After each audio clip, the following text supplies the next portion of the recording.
السلام عليكم ورحمة الله وبركاته. أهلا بيكم في فيديو جديد. النهاردة يوم الجمعة، يعني يوم اللمة ويوم الفطار الجميل طبعا. هوريكم النهاردة معايا كده كل الحاجات اللي أنا هستعملها النهاردة. معايا الطماطم ومعايا الفول والجرجير والبصل، وطبعا الطعمية والبطاطس والبابا غنوج، كل الحاجات بتاعة فطار الجمعة. ومعايا كمان قتة يا جماعة، ده موسم القتة اليومين دول، طعمها جميل جدا جدا وحلوة قوي. وهنا كنت مقطعة البطاطس وحطها في مية بخل بملح، ومعايا البتنجان غسلاه، ومعايا هنا الطماطم والخيار للجبنة، ومعايا طبق طبعا السلطة، أهم حاجة طبق السلطة على الفطار. ويلا نبتدي نشوف احنا هنبتدي بإيه. طبعا هنا عشان البتنجان بياخد وقت، فاحنا هنشويه الأول، نولع عليه يتشوي اهو. وهبتدي بقى بعمل الفول. طرق الفول كتير جدا يا جماعة ومختلفة، وكل واحد وليه ذوقه، وكل واحد بيحب حاجة بيحب يعملها. فالفول بالذات ليه أذواق كتير جدا جدا جدا، واختلافات في الطرق كتيرة قوي قوي قوي. فاحنا هنا هنعمله بالطريقة البسيطة بتاعتنا. مبدئيا هنزل بمعلقتين من الزيت ومعاهم بصلاية كبيرة. خلينا متفقين ان احنا ما بنحمرش البصل في اي حاجة، عشان ما يحماش على صدرنا. احنا مجرد ما هو البصل بيدبل وبيبقى داخل ان هو هيصفر، بس ما بنحمرش البصل، وكده بيبقى افضل وصحي.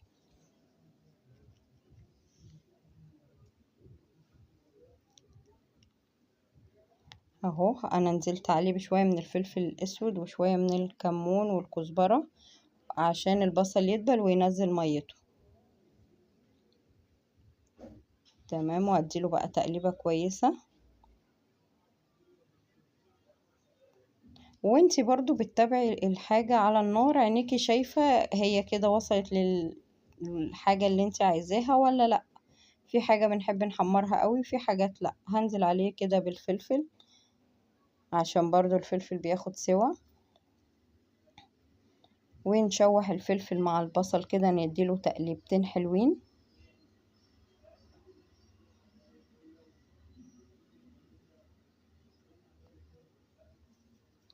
وبعد ما قلبنا الفلفل مع البصل، هنزل عليهم بالطماطم طبعا اللي احنا مقطعينها دي. خلي دايما استخدامنا الطماطم يبقى الطماطم الحمراء يا جماعة، هتدي معاكي لون حلو قوي. وهنا معايا البتنجان كان خلص، طبعا شلناه من على النار وقشرناه حلو. واحنا بنقشر نخلي بالنا من القشر بيبقى لازق فيه.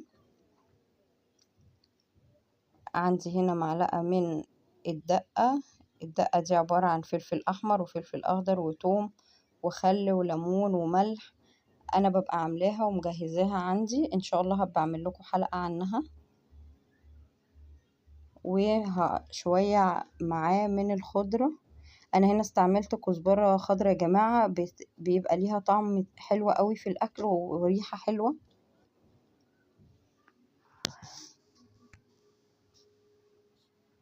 وطبعا احنا الأكل أذواق، في ناس بتحب على البابا غنوج ده طحينة، وفي ناس لأ. أنا هنا اكتفيت بالخضرة والزيت بس.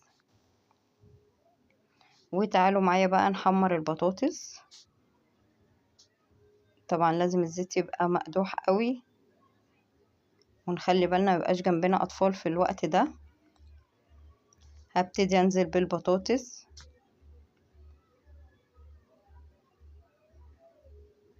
أنا بحب أغطي الحاجة يا جماعة وأنا بحمرها عشان أتفادى أي أخطار ممكن تحصل. وهبتدي هنا اجهز عجينة الطعمية. حطيت عليها البيضاية، وحطيت شوية من الكمون وشوية من الكزبرة وشوية من الملح وشوية فلفل اسمر، طبعا عشان البيض، عشان زفارة البيض لازم يتحط عليها فلفل. وهبتدي اقلبها.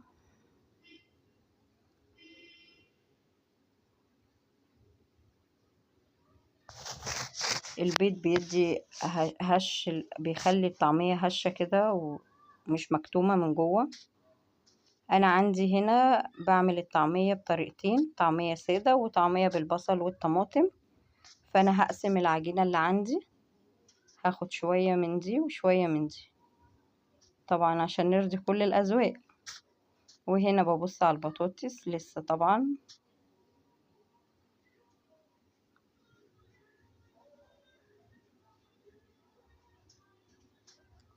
خلاص كده البطاطس معايا خلصت، هبتدي بقى نطلعها.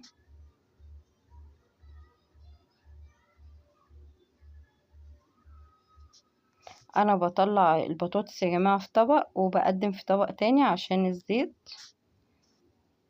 طبعا عايزة تطلعي على ورق مطبخ طلعي، بس انا ساعتها ما كانش عندي بصراحة، فما فيش مشكلة يعني نطلع في واحد ونرجع ننقله تاني.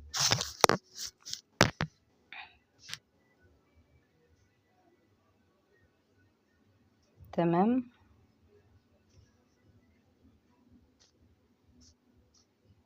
وبكده يبقى خلصنا البطاطس.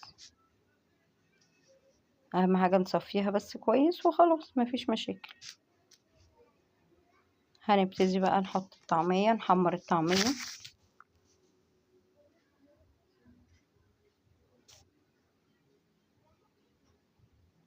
قلبت كده الطعمية اليمة التانية عشان طبعا تتحمر.